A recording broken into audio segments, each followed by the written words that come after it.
If you saw my video about the time I became a stolen laptop dealer, you know that sometimes us ENFPs can be bad judges of character. Sometimes we trust people that we shouldn't. And sometimes this leads us to have ENFP trust issues.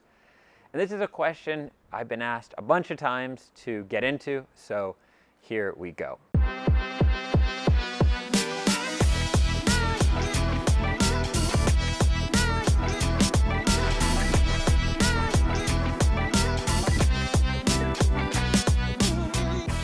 First thing is, yes, we can definitely end up with more trust issues than we would like. One of the reasons is we don't spend a lot of time living in the past, right? If you look at how we generally function, how we operate, we're future oriented. We're always moving forward, which is great.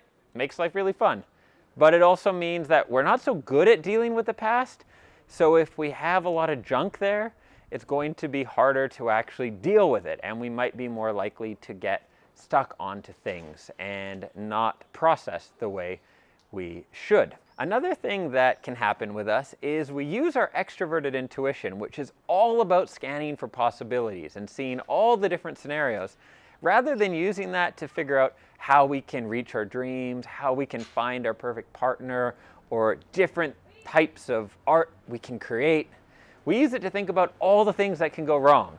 So now we're using the most powerful part of our brain to think about all the worst case scenarios.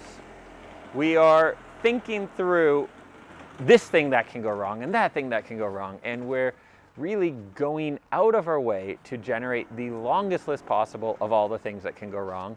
So no wonder it might be tough to trust someone if we're thinking about all the bad things they can do to us.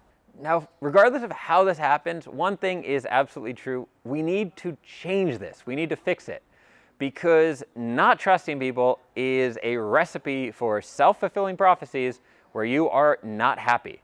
If you refuse to trust anyone and then wonder why you don't have any good, deep relationships, the answer is there for you, right? So you need to deal with this. And there's a few ways I've found that are great for doing this. One is choosing your perceptions. When I was in college, I was in a rather turbulent relationship. And after that relationship ended, something came up that may have indicated my partner, my first real love, might not have been the most faithful person in the world. And the person that apparently this maybe could have happened with is someone I could have phoned up. Not a friend, but someone I could have reached out to and got to the bottom of it. And I never did. Now maybe it's just because I was scared. Maybe it's just because I'm weird. But the way I remember it and think of it is I thought through, how will this serve me? If I assume we had a great, loyal, loving relationship, how is that going to affect my perception of love and relationships for the rest of my life?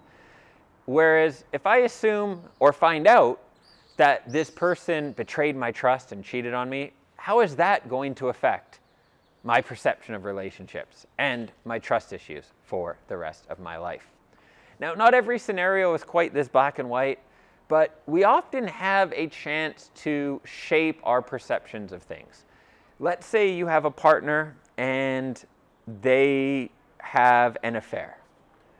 You can decide to see that as, this person lied to me, all people lie, the world is terrible, people are liars, if you love someone, they're going to break your heart, blah, blah, blah, blah, blah.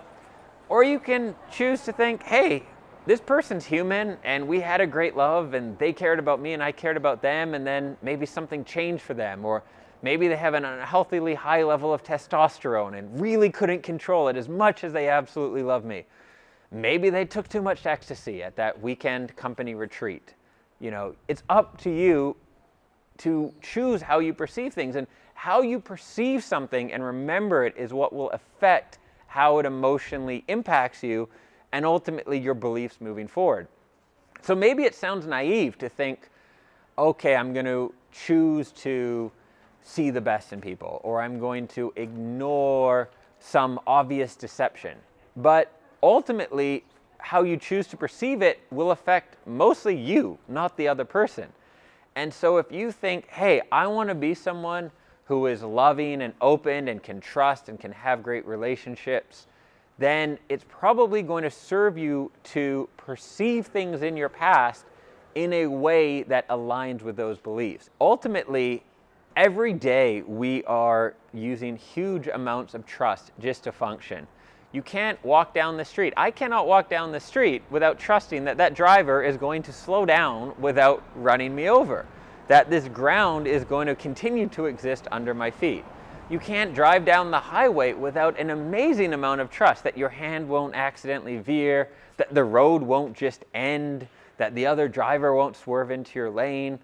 You have to trust to survive and to exist. So whatever is causing issues for you where you have trouble trusting, it's something you need to really work on and learn to ultimately have faith in other people.